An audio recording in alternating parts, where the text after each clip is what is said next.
নমস্কার বন্ধুরা, আমার নাম পরিতোষ আর আপনারা শুনছেন বঙ্গ হরর স্টোরি। অন্ধকার নামলেই পৃথিবী অন্যরকম হয়ে যায়। রাতের নিস্তব্ধতায় যখন বাতাসও থমকে দাঁড়ায়, তখনই যেন কিছু অদ্ভুত শব্দ ভেসে আসে চারপাশে। কে জানে ওটা শুধু কল্পনা নাকি সত্যিই কোনো অদৃশ্য ছায়া আমাদের চারিদিকে ঘুরে বেড়াচ্ছে। এই পডকাস্টে আমরা আপনাকে নিয়ে যাব সেই সব ভয়ের গল্পের অন্ধকারে, যেখানে বাস্তব আর কল্পনার সীমারেখা মুছে যায়। তাই হেডফোন পরুন, আলো নিভিয়ে বসুন আর প্রস্তুত থাকুন, ভয় আপনার একদম কাছেই দাঁড়িয়ে আছে। 6 দিন হলো বৃষ্টি থামার নামই নিচ্ছে না। দিনমজুরিতে চলা রামসির পুরো পরিবার আজও না খেয়ে শুয়ে পড়েছিল। শোয়া মানে আসলে ক্ষুধায় কাতর হয়ে শুধু চোখ দুটো জড়ো করে বুঝে রাখা।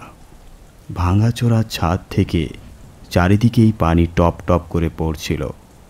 সেই কুঁড়ে ঘরের ভেতরে মাহাদু আর তার স্ত্রী দুজনেই জেগেছিল। পাশে 2 ক্ষুদে সন্তান, যারা কেঁদে কেঁদে ক্লান্ত হয়ে শেষে ঘুমিয়ে পড়েছে।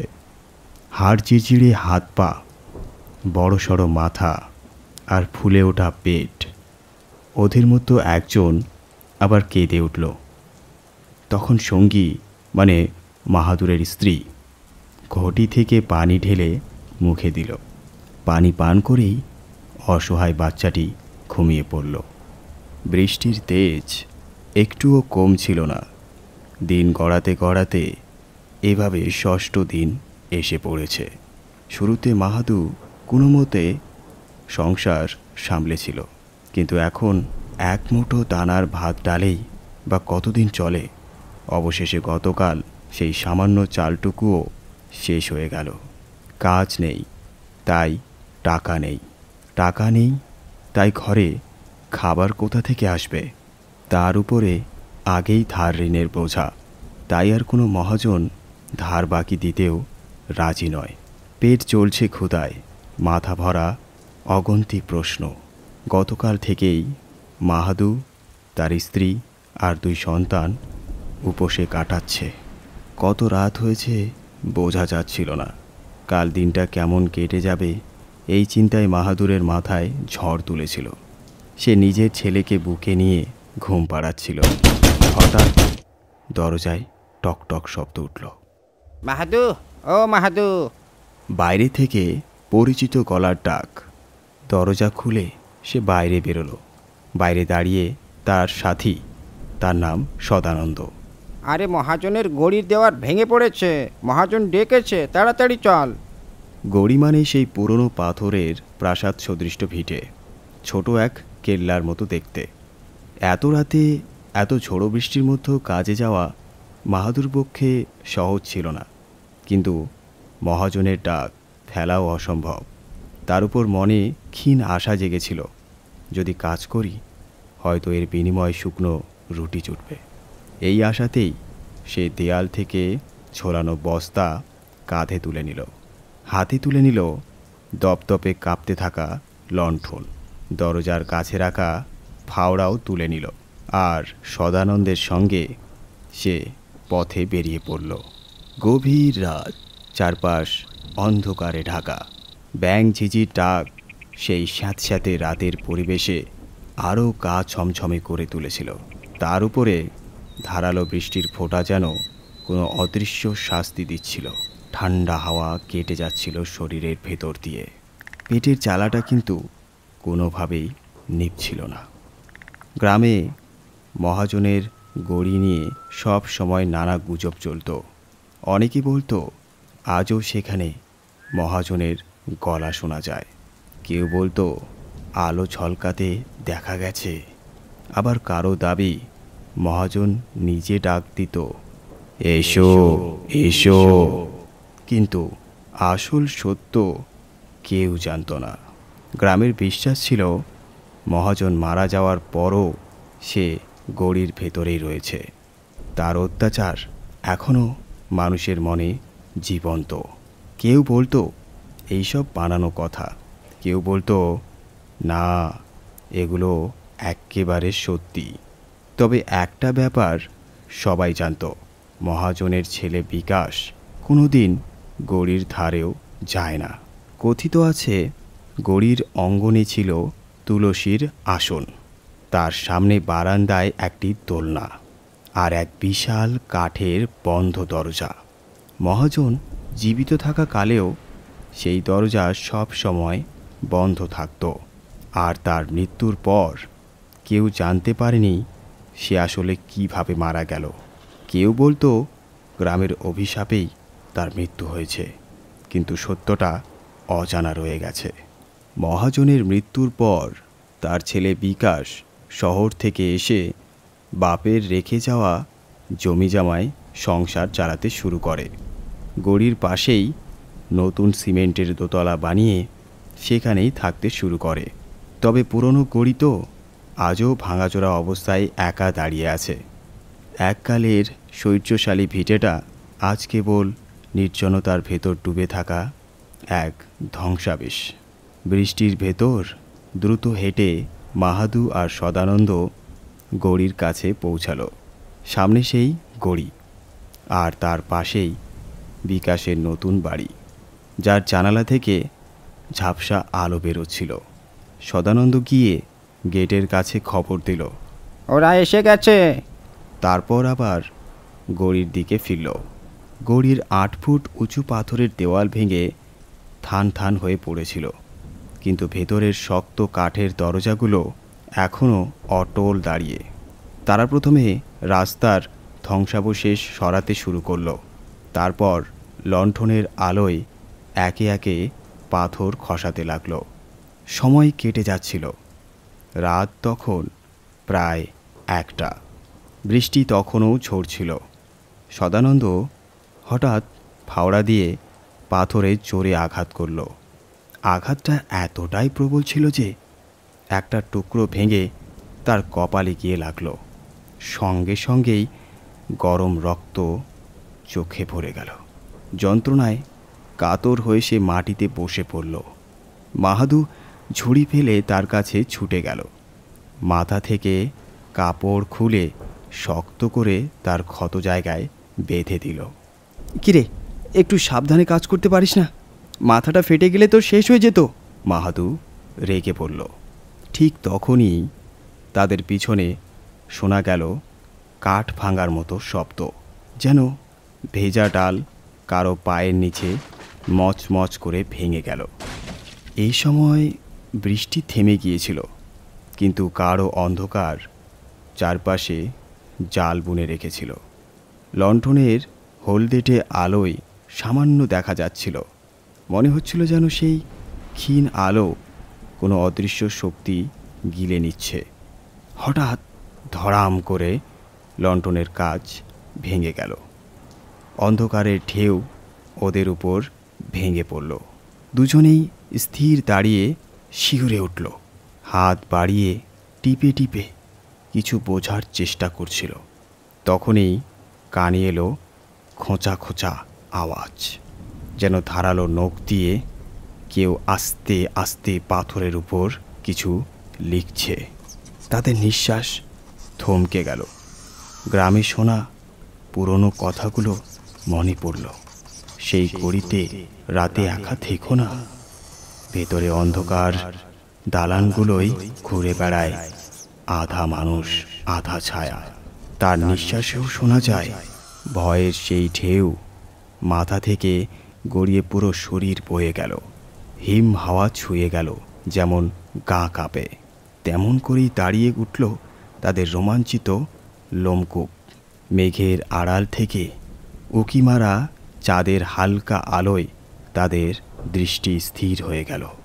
অন্ধকারে চারিপাশে পড়ে থাকা জিনিসের অস্পষ্ট আকার চোখে পড়তে শুরু করলো। মাহাদু সদানন্দের দিকে তাকালো।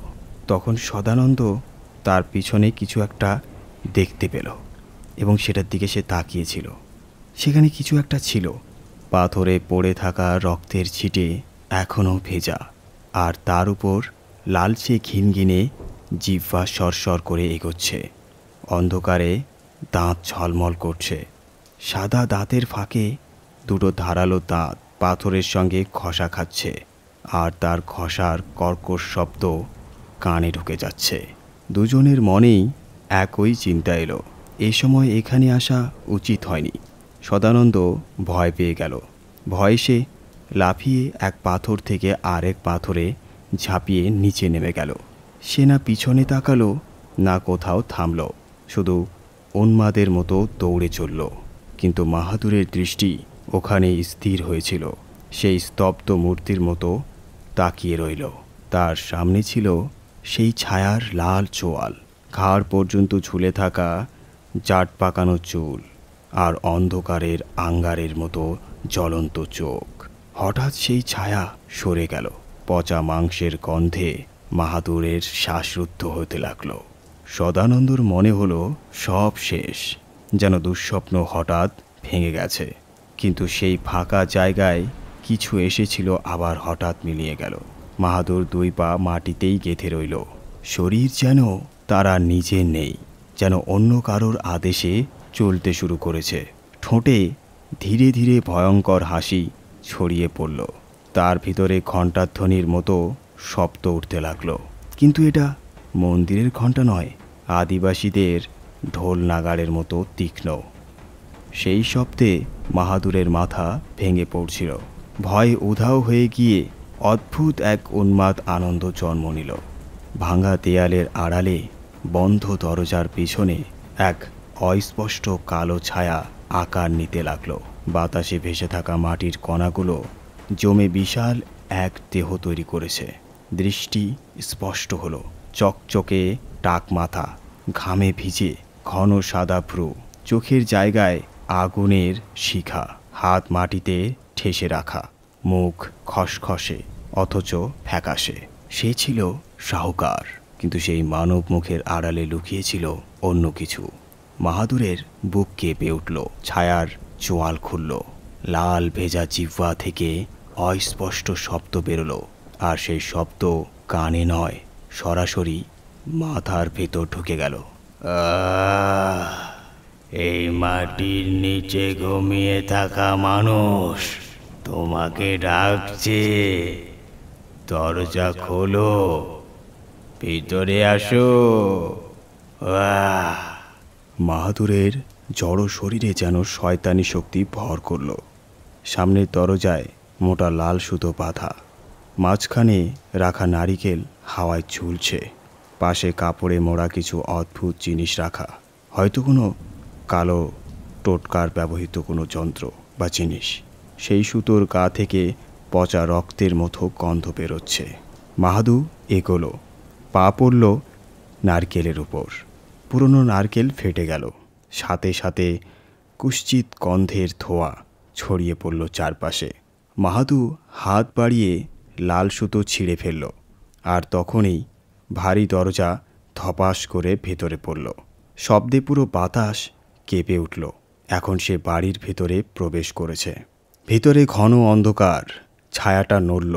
মাটিতে ঠেসে রাখা হাত উপরে উঠল, আর এক আঙ্গুল দিয়ে ইশারা করল, ওঠা ওঠা, আর এখান থেকে বেরিয়ে যা।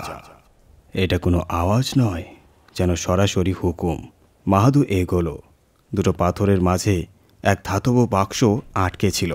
সে হাত রাখতেই কয়ুন দিয়ে পাথরগুলো সরিয়ে দিল। ভারী পাথর সরে গেল। তার জড়ো হাতের মুঠোয় এখন সেই ঝকঝকে বাক্স। কতক্ষণ কেটে গেল সে জানল না। হয়তো ঘন্টার পর ঘন্টা দাঁড়িয়ে রইল। অনেক পরে বাতাস স্যাঁতস্যাঁতে হলো। পাথর থেকে পানি ঝরতে লাগলো। প্রতিটি ফোঁটার সঙ্গে মাটিতে অদৃশ্য পায়ের ছাপ পড়েছিল। হঠাৎ মাথায় ঝাঁকুনি এলো। বাহাদু সচেতন হলো। তার হাত শক্ত হয়ে গিয়েছিল, শরীর জমে গিয়েছিল। হাতে ভারী বাক্স, চারপাশে অন্ধকার আগের মতোই, কিন্তু বাতাসের ছাপ থেমে গেছে। সে সামনে দাঁড়ালো, চারিদিকে তাকালো, কিছুই বুঝতে পারল না। হাতে কেবল একটা বাক্স। কৌতূহলবশত সে বাক্সটা খুলল। কুণ্ডি সরিয়ে ঢাকনা খুলতেই মুখে হলুদ আলো ছড়িয়ে পড়ল। চোখ ঝলসে গেল। ভেতরে ছিল হিরে, মুক্তা, রত্ন, সোনার হার, মঙ্গলসূত্র, অগুন্তি ধনরত্ন। মাহাদু বিশ্বাসই করতে পারল না যে সে এত খাজানা দেখছে। মনে মনে ভাবল, শাহুকার তো ভীষণ ধনী ছিল, কিন্তু একই সাথে টের পেল সেই আলো ছড়ানোর সঙ্গে সঙ্গে চারপাশে ফিসফাস বাড়ছে। কোথা থেকে অদৃশ্য আওয়াজ তার কানে এসে যেন লাগছে, কিন্তু কিছুই বোঝা যাচ্ছে না। আওয়াজ বাড়ছে, মাথা ভারী হচ্ছে। বিরক্ত হয়ে মাহাদু হঠাৎ বাক্স বন্ধ করে দিল। বাক্স বন্ধ হতেই সব আওয়াজ আবার থেমে গেল। মাথার চাপ হালকা হলো। সে কুণ্ডি লাগিয়ে বাক্সটা বস্তায় বেঁধে ঠেকে দিল। কিন্তু মাথায় প্রশ্নর ঝড়। এ কি হলো? কেন হলো? কিভাবে হলো? উত্তর খোঁজার সময় নেই। বুক ধকপক করছে, মাথায় ঢোল বাজছে। এখন কি করতে হবে? এই প্রশ্নেই সে থেমে গেল। তবুও নিজের সামনে কাঁপা বুক নিয়ন্ত্রণ করে সে বাংলোর গেটের সামনে পৌঁছালো। কাজের লোকের চোখে পড়তেই সে খবর দিল, মালিক, মালিক, কাজ শেষ হয়ে গেছে মনে হয়। কিন্তু মালিক তখন স্বপ্নের কাদায় ডুবে গভীর ঘুমে। তবে মাহাদুরের আওয়াজে পাশে পাহারা দেওয়া রামসি জেগে উঠল।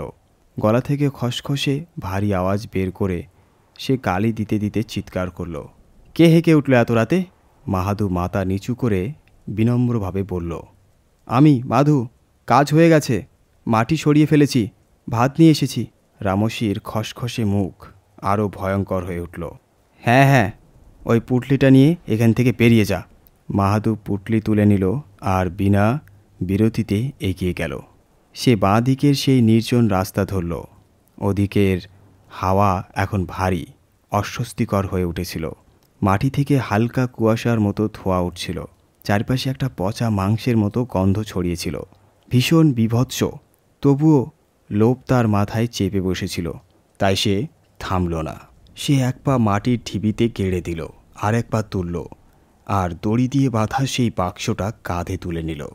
ঠিক সেই মুহূর্তে তাকে মনে হলো কেউ তার পিছনে দাঁড়িয়ে আছে। ধীরে ধীরে ঘুরে তাকাতেই দেখতে পেল সামনে 100-150 চোখ জল করছে। ফ্যাকাশে মুখ, নিঃশ্বাস নেই, হৃদস্পন্দন নেই, শুধু ফাঁকা চোখের কঠোর আর পাথরের মতো দৃষ্টি। সেই সময়টা সত্যি ভূতের আছড়ে পড়ার সময় ছিল। চারিদিকে আত্মারা ভিড় করেছিল। মাহাদু হঠাৎ লাফ দিল আর একটা পাথরের পাশে গিয়ে পড়ল। এক হাতে ভাতের পুটলি, অন্য হাতে বাক্স। আসলে এখন তার ভাতের আর দরকার ছিল না, কারণ সেই বাক্সে এমন সম্পদ ছিল যা তার পরপর 5 পুরুষের ভরণ পোষণ চালিয়ে দিতে পারত। ঝকঝকে গহনা দেখে তার মাথা ঝিমঝিম করছিল। সে দ্রুত সিঁড়ি বেয়ে নামতে লাগল। প্রতিটি সিঁড়িতে কেউ না কেউ বসেছিল, মাথা নিচু করে, কিন্তু মাহাদুর ইচ্ছা হয়নি তাদের মুখ দেখার। সে নামতেই প্রতিটি সিঁড়িতে বসা সেই নিথর মুখগুলো একসঙ্গে মাথা তুলল। তাদের সাদা নিষ্প্রাণ চেহারায় লাল রক্তের সরু রেখা, চোখ অঙ্গারের মতো জ্বলছিল। তবুও মাহাদু পিছনে তাকানোর সাহস পায়নি। গ্রামের এক প্রান্তে সেই ঘড়ি দাঁড়িয়েছিল, যেন উপর থেকে পুরো গ্রাম পাহারা দিচ্ছে শাহুকারের রক্তচক্ষু। অন্যদিকে মাহাদুর নিজের বাড়ি, যেখানে সাধারণত কম লোক যাতায়াত করত, সে প্রাণপণে ছুটছিল। পায়ের ধাক্কায় মাটিতে প্রতিটি পদক্ষেপ যেন প্রতিধ্বনিত হচ্ছিল। প্রতিটি পদক্ষেপে ফিসফিসানি বেড়ে উঠেছিল, ওটা তোর নয়, ওটা তোর নয়। গ্রামে নেমে সে পিছনে তাকালো। ঘড়ির মাথায় শাহুকারের লাল চোখওয়ালা ছায়া এখনও দাঁড়িয়ে আছে, হাত মেলে কাঁপতে কাঁপতে। আত্মাদের ভিড় সিঁড়ি বেয়ে নেমে আসছিল, না দৌড়ায় না হাঁটে, বরং মাটি থেকে ভেসে ভেসে আসে। মাহাদু তখনও পাগলের মতো দৌড়াচ্ছিল, কিন্তু গ্রামের প্রতিটি মোড়ে, প্রতিটি গাছের ছায়ায় একই ফিসফিসানি ভেসে আসছিল, ওটা আমাদের, ওকে ছেড়ে দে, নইলে তোকে মূল্য দিতে হবে। শেষমেশ হোঁচট খেতে খেতে সে বাড়ির দোরগড়ায় পৌঁছালো। বুক ধুকপুক করছে, ঘামে চোখ চলছে, তবু বাক্স আঁকড়ে ধরে আছে। দোরগড়ায় পা রাখতেই দেখল দরজা আধখোলা। ভেতরে তার স্ত্রী সঙ্গী বসে আছে। চারপাশে কাঁচা দেওয়াল ভিজে টপ টপ করছে। মাহাদু হাঁপাতে হাঁপাতে দাঁড়িয়ে পড়ল। তার আগমনের শব্দে সঙ্গী চমকে উঠল। চোখ মেলে তাকাতেই তার মুখ থেকে এক হৃদয় বিদারক চিৎকার বেরিয়ে এলো। কিছুক্ষণের মধ্যে সেই চিৎকার রূপ নিল আর্তনাদে। মাহাদু ক্লান্তিতে আধা অজ্ঞান, তবু স্ত্রীর চিৎকারে তার শিরায় রক্ত টকবক করে উঠল। সে ক্ষিপ্ত হয়ে চেঁচিয়ে উঠল, এই নির্লজ্জ, কি হয়েছে? এত রাত্রে এত চিৎকার, কিছু বোঝো না? সে ঝাঁপিয়ে পড়ল তার উপর, কিন্তু সঙ্গী কেঁপে কেঁপে তার পায়ে লুটিয়ে পড়ল। চোখে ভয়ের ছাপ, ঠোঁট কাঁপছে। সে বলল, ওরা ঘুমিয়েছে, ওরা আর উঠছে না। কতবার ডাকলাম, নড়লও না। এসো এসো, একটু দেখো তো। সে ফুপিয়ে ফুপিয়ে কাঁদতে লাগলো। তার কান্নার শব্দ বাড়তে থাকলো। আঙ্গিনার কুকুরগুলো গর্জন করতে লাগলো। কিন্তু মাহাদুর মাথায় তখন একটাই চিন্তা, তার ভেতরের বাক্স কেউ যেন দেখতে না পায়। সঙ্গীর কান্নায় আশেপাশের লোক জেগে উঠলে সব ফাঁস হয়ে যাবে, আর তা সে মেনে নিতে পারবে না। তার চোখ লাল হয়ে উঠল। বারবার চুপ করানোর চেষ্টা করলো, কিন্তু সঙ্গী থামল না। হঠাৎ ক্ষিপ্ত হয়ে সে সেই ভারী বাক্সটা তুলে সঙ্গীর গায়ে ছুঁড়ে মারল। মুহূর্তেই তার কাঁপা শরীর নিস্তেজ হয়ে পড়ল। হাত পা ঢিলে হয়ে গেল, চোখ উল্টে গেল, ঠোঁট খোলা কিন্তু শব্দহীন। মুখ থেকে সরু রক্তধারা মাটিতে গড়িয়ে পড়ল। সঙ্গী মাটিতে নিথর হয়ে পড়ল, আর তার চিৎকার চিরদিনের জন্য স্তব্ধ হয়ে গেল। কিন্তু মাহাদুর তাতে বিন্দুমাত্র ভাবান্তর হলো না, যেন কিছুই হয়নি। সে ভাতের পুটলি স্ত্রীর দেহে ছুঁড়ে ফেলে দিয়ে ঘরে ঢুকে গেল। ভেতরে বাচ্চারা এলোমেলোভাবে ঘুমিয়েছিল। সে আরও ভেতরে রান্নাঘরে গেল। তালা খুলে আবারও সেই ছকছকে গয়নাগুলোর দিকে তাকালো। চুড়ি, মঙ্গলসূত্র, হার, বালা, পায়ের তোড়া, আংটি, কানের দুল, নাকফুল, কোমরবন্ধন, গ্রামের নারীদের থেকে ছিনিয়ে আনা সব গহনা হিরে মতি ঝলমল করছিল। তার চোখে পাগলামি ভরে যাচ্ছিল। মাহাদুর চোখে এমন হলুদ আভা, মুখে এক বিকৃত হাসি, মানুষের হাসি নয়, শয়তানি হাসি। সে অনেকক্ষণ ধরে অচেতনভাবে গয়নাগুলো হাতড়ে যাচ্ছিল। তার নখের ফাঁকে শুকনো রক্তের মতো কালো আস্তর লেগেছিল, অথচ সে কিছুই টের পাচ্ছিল না। মোরগ ডাকার শব্দে সে হুঁশে ফিরল। বাক্স বন্ধ করল। দাঁড়িয়ে পড়তেই তার চোখ পড়ল সামনের ঘরে। বাচ্চারা এখনও রাজায়ে শুয়ে আছে, কিন্তু তাদের নিঃশ্বাস নেই। এক মুহূর্তের জন্য মাহাদুর স্তব্ধ হয়ে গেল। দরজার কাছে পড়ে থাকা তার সঙ্গীর মুখ থেকে গড়িয়ে আসা রক্তের রেখা বাচ্চাদের রজাই পর্যন্ত চলে গেছে। তবু মাহাদু যেন অন্য এক নেশায় ডুবে আছে। সে তাড়াতাড়ি চুল্লির কাছে গেল। মরচে ধরা কাঁটা নিয়ে মাটি খুঁড়তে লাগলো। ছেঁড়া কাপড়ে বাক্সে মুড়ে মাটির তলায় পুঁতে দিল। উপর থেকে মাটি চাপা দিয়ে জায়গাটা আগের মতো সমান করল। অল্প কিছুক্ষণের মধ্যে ভোর হলো। মশূল ধারায় বৃষ্টিতে খানিকটা বিরতি এসেছিল। বাতাসে ভারী আর্দ্রতা, ভেজা রাস্তা, ছোট ছোট গর্তে জমা জল, গ্রামের চারপাশে বয়ে চলা নালা গর্জন তুলছিল। গ্রামের বয়োজ্যেষ্ঠরা স্নান সেরে হাতে ছাতা নিয়ে মন্দিরে পুজোর জন্য যাচ্ছিল। মন্দিরে ভিড়, ঘণ্টার ধ্বনি ভাসছিল বাতাসে। গ্রাম জুড়ে কোলাহল ছিল, তবু অজান্তেই সবার দৃষ্টি বারবার উপরের সেই গড়ির দিকে চলে যাচ্ছিল। উঁচুতে দাঁড়িয়ে থাকা সেই ভগ্ন দুর্গ কালো মেঘের আড়ালে আরও ভয়ঙ্কর লাগছিল। মনে হচ্ছিল ভাঙাচোরা দেওয়ালের ফাঁকে গলিয়ে যেন কিছু নড়াচড়া করছে। প্রায় 6 দিন পরে গ্রামটিতে প্রাণ ফিরেছিল, অথচ মাহাদু এখনও নিজের কুঁড়ে ঘরে মাটিতে লুটিয়েছিল। চোখ বন্ধ, মুখে সেই অদ্ভুত জয়ের হাসি। চৌকাঠে পড়েছিল সঙ্গিনীর দেহ। শিশুরা রাজায়ের ভিতর নিশ্চল, নিঃশ্বাসহীন। তাদের ঝুপড়ির পাশেই থাকত বিভাই নামের এক নারী। স্বামী নেই, সন্তান নেই, একা মানুষ। কিন্তু সে প্রায় মাহাদুর ঘরে আসত, বাচ্চাদের জন্য ছোটোখাটো জিনিস জমা রাখত। দিনভর দেবদেবীর ভজন গাইত, তবুও এক অদ্ভুত লোভ তার ভেতরে বাসা বেঁধেছিল। তারই কাঁপা কণ্ঠ আর লাঠির ঠক ঠক শব্দে ঘুম ভাঙল মাহাদুর। চোখ মেলতেই গত রাত্রের রক্তমাখা দৃশ্য স্মৃতিতে ঝলসে উঠল। কর্কশ গলায় সে বলল, কিরে বুড়ি, এত চেঁচাচ্ছিস কেন? বিভাই হাত ধরে তাকে ভেতরে নিয়ে গেল। ঘরে ঘড়ি না থাকলেও প্রায় 11টা বেজে গিয়েছিল। আর তখনই মাহাদু দেখল চৌখাটে নিথর পড়ে আছে তার সঙ্গিনী। চোখ খোলা, মুখ হাঁ, শক্ত হয়ে যাওয়া মুখমণ্ডল, চারপাশে ভনভন করছে মাছি। মাথার নিচ থেকে রক্ত গড়িয়ে দেওয়ালের ফাঁকে শুকিয়ে লালচে দাগ হয়ে গেছে। পাশেই দুটো শিশু ছড়িয়ে আছে এলোমেলোভাবে, শরীর অচল, বুকে ওঠানামা নেই, সব স্পষ্ট, ওরা আর বেঁচে নেই। সব কিছু দেখে মাহাদুর অবাক হয়ে হাঁটু গেড়ে পড়ল। চোখ বিস্ফোরিত, চোয়াল ফাঁক, গলায় আটকে থাকা শব্দ বেরোল না। সব শেষ হয়ে গেছে। রাতে ঘটে যাওয়া প্রতিটি দৃশ্য তার চোখে ভেসে উঠল। সঙ্গিনীর আকুতি মিনতি, বাচ্চাদের জন্য কাঁদতে কাঁদতে তার পা আঁকড়ে ধরা, আর নিচের হাতে সেই সঙ্গিনীর মাথায় আঘাত করা, যার ফল দাঁড়ালো নিঃশ্বাসহীন স্ত্রীর দেহ, অনাহারে মরা সন্তান। ওদের পাশে পড়ে থাকা রুটি দেখে মাহাদুর নিজেই কেঁদে উঠল। সে হাউমাউ করে কাঁদতে লাগলো। অল্প সময়েই গ্রামবাসী জড়ো হয়ে গেল, কিন্তু গরিবের ঘরের শোক বেশিক্ষণ টেকে না। শেষকৃত্যের আয়োজন হলো। একই চিতায় রাখা হলো 3টি দেহ, নিচে সঙ্গী, তার কোলে 2 শিশু।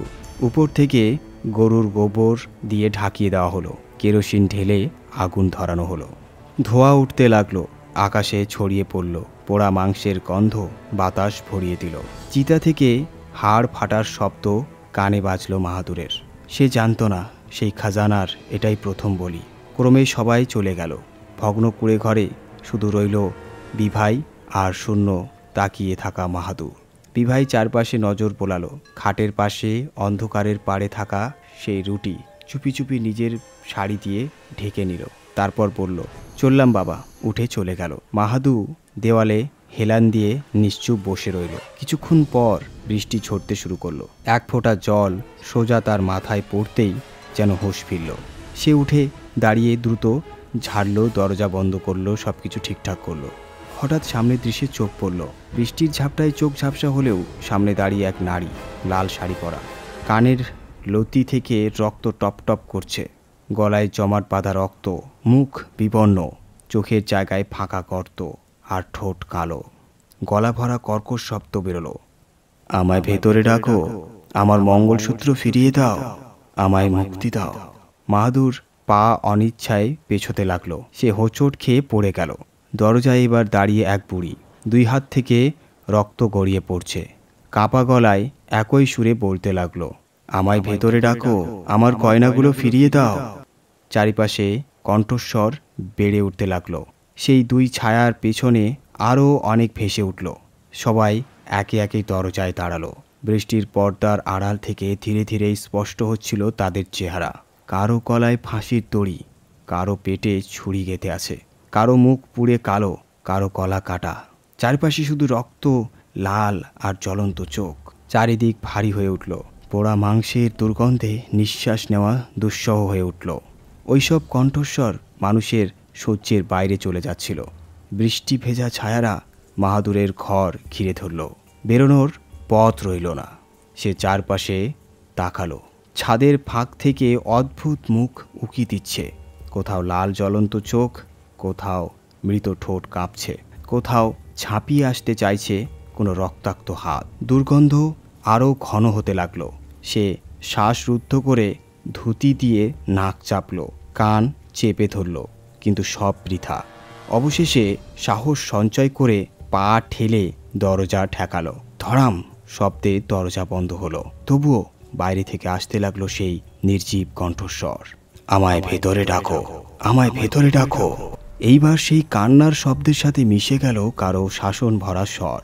মাহাদুরের মনে হতে লাগলো এখন সে পাগল হয়ে যাবে। ঘরে ঢোকার প্রতিটি আলো তারা আটকে দিয়েছিল, আর ভেতরে শুধু ঘন অন্ধকার। সেই অন্ধকারে তার চোখে ধরা পড়ল কিছু নড়াচড়া। কোনো এক কোণে কেউ ঘুরে বেড়াচ্ছে। তার শরীর ঘামে ভিজে একেবারে সজল হয়ে উঠল। আবার সেই নড়াচড়া।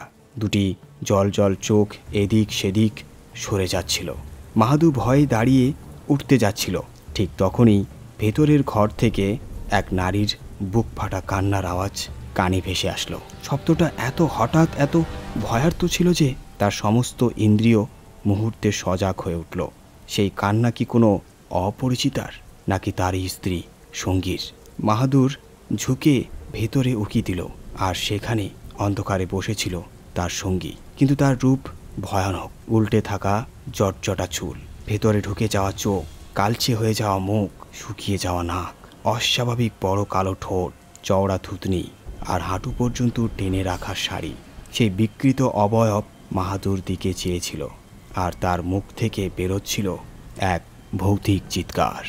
কিন্তু এটাই শেষ নয়। সেখানে মাটির উপর দুটো ছোট্ট ছোট্ট শিশু হামাগুড়ি দিয়ে এদিক ওদিক সরছিল।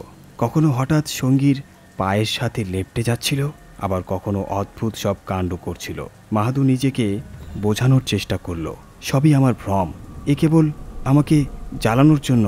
কিন্তু বাইরের কান্না, নাকে ঢুকে যাওয়া সেই পচা গন্ধ, হাওয়ায় মিশে থাকা শীতলতা, সব মিলিয়ে প্রমাণ দিচ্ছিল যে সব কিছুই বাস্তব, আর সে আর কিছুই করতে পারছিল না। হঠাৎ ধপ করে শব্দ হলো, আর সেই ভয়টা সত্যি হলো। পিছনের কাদা চুনের দেওয়ালে বৃষ্টিতে ভেঙে ধসে পড়ল। সব ঘর কেঁপে উঠল। কালো ছায়ারা ভিতরে ঢুকে পড়ল, আর মাহাদুরের পায়ে ছুঁয়ে গেল যেন ভেজা হাড়ের আঙ্গুল। এখন ভাবার শক্তিও তার আর বাকি ছিল না।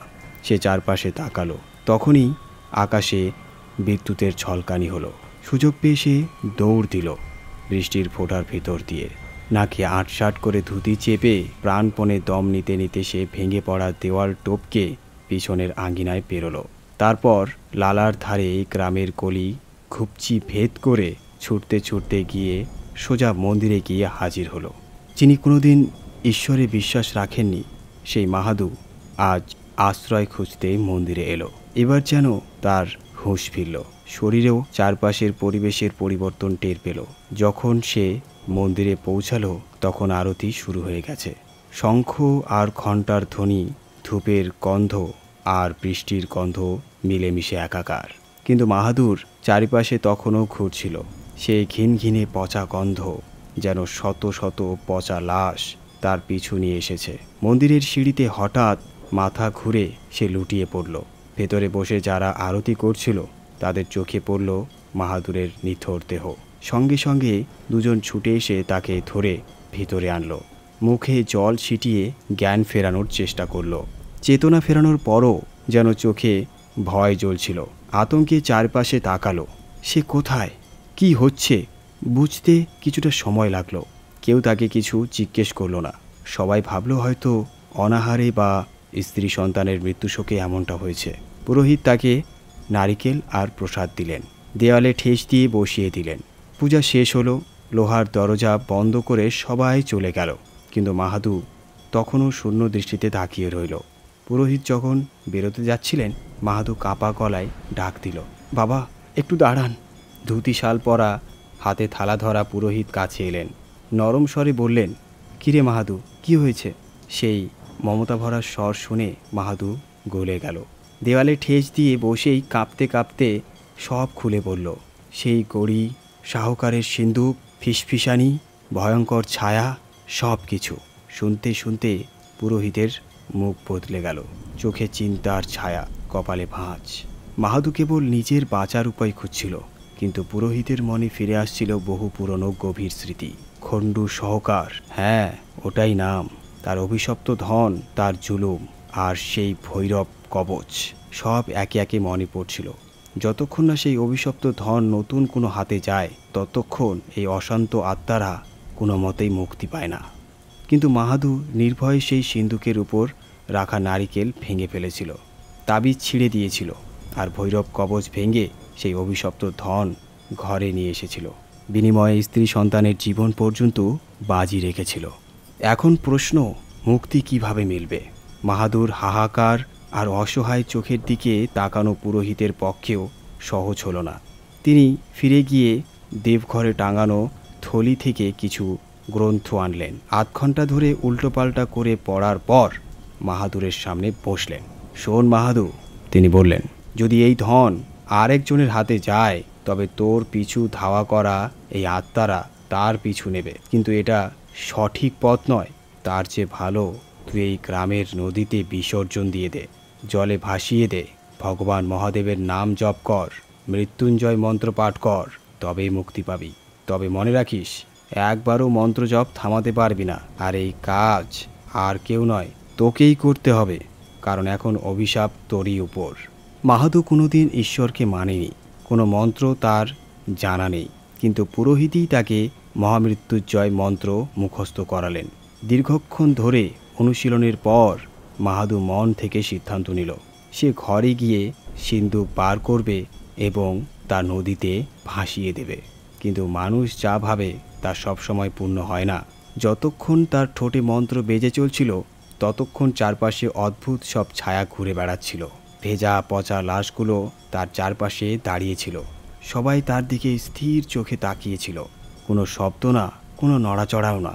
বাড়ির সামনে দাঁড়িয়েছিল আরও অদ্ভুত সব ছায়া, আর সেখানেই ছিল তার দুই সন্তান, সারিবদ্ধভাবে দাঁড়িয়ে যেন বাবার অপেক্ষায়। চোখে অদ্ভুত এক ক্ষুধা, কিন্তু তাদের মাঝে তার স্ত্রীর সঙ্গী ছিল না। সে যখন ঘরের গোড়দড়ায় পৌঁছল তখনও মুখে মন্ত্র চলছিল। পিছনে অসংখ্য দুষ্ট ছায়া যেন আক্রমণ করে চলেছে। ভিতরে ঢুকেই মাহাদু মরচে ধরা খুঁটি টেনে চুলার পাশে মাটি খুঁড়তে লাগলো।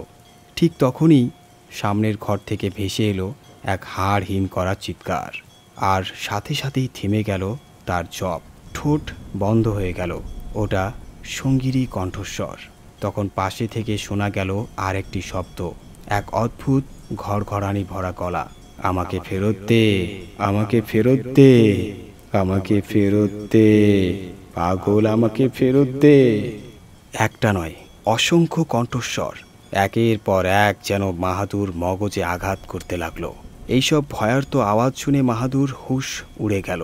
সে আবার মহামৃত্যুঞ্জয় মন্ত্র জপ করতে শুরু করলো, কিন্তু তখন আর তার সেই মন্ত্র মনে পড়ল না।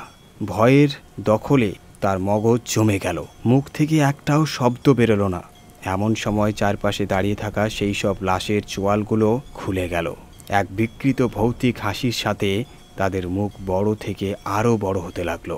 রক্তে ভেজা ধারালো দাঁতগুলো বেরিয়ে এলো, আর মুহূর্তের মধ্যে ডর্জন খানেক পচা গলা দেহ তার উপর ঝাঁপিয়ে পড়ল। তার রক্ত চুষতে লাগলো, মাংসের চৌচির টুকরো ছিঁড়ে ছিঁড়ে উড়িয়ে দিল।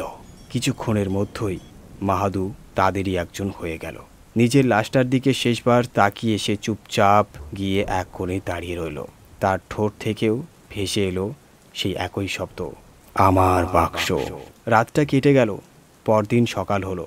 সূর্যের আলো আস্তে আস্তে পুরো গ্রামে ছড়িয়ে পড়ল। সেদিন সকালে সদানন্দ কাজ খুঁজতে পাটিলদের বাড়ির পথে বেরিয়েছিল। হাঁটতে হাঁটতে সে মাহাদুরের বাড়ির দিকে চলে গেল। দরজা আধ খোলা ছিল। ভিতরে ঢুকে সে দেখল চুলোর পাশে পড়ে আছে একটা সাদা ফাটা লাশ। মুখ ছাড়া শরীরের সর্বত্র মাংসের ছিন্ন ভিন্ন টুকরো ঝুলছে। সদানন্দ স্তব্ধ হয়ে দাঁড়িয়ে রইল। তার চোখ বিস্ফোরিত হয়ে গেল। ভয়ে চিৎকার করতে করতে পালানোর মুখে হঠাৎ তার নজর পড়ল চুলোর ধারের গর্তটার দিকে। গর্তের ভিতরে ছিল সেই সিন্দুক। কাঁপা হাতে সদানন্দ সিন্দুক খুলল। সোনার গহনা, হীরের ঝলক তার চোখে ধরা দিল। লোভ ভয়কে চাপিয়ে দিল। সদানন্দ সিন্দুকটা তুলে নিল আর গোপনে ধুতির মধ্যে লুকিয়ে বাইরে বেরিয়ে পড়ল। হঠাৎ আকাশ আবার কালো হয়ে গেল। হাওয়ায় অদ্ভুত সরসর শব্দ ভেসে উঠল। সেই সব কণ্ঠস্বর আবার ভেসে এলো, কিন্তু সদানন্দ একটুও ভীত ছিল না। উল্টে সে হেসে উঠল। তার মনে হলো এবার তার জীবন বদলে যাবে। অথচ সে জানতই না এখন সেই হতে চলেছে পরের মাহাদু। তাহলে বন্ধুরা, এই ছিল আজকের গল্প। আপনাদের কেমন লাগলো কমেন্টে অবশ্যই জানাবেন। আর যদি গল্পটা ভালো লাগে তাহলে ভিডিওতে লাইক করুন, শেয়ার করুন, আর আরও গল্প শুনতে চাইলে সাবস্ক্রাইব করে রাখুন। তাহলে আজকের জন্য এই পর্যন্ত। আবার দেখা হবে আগামী এপিসোডে। সবাই ভালো থাকবেন এবং সুস্থ থাকবেন।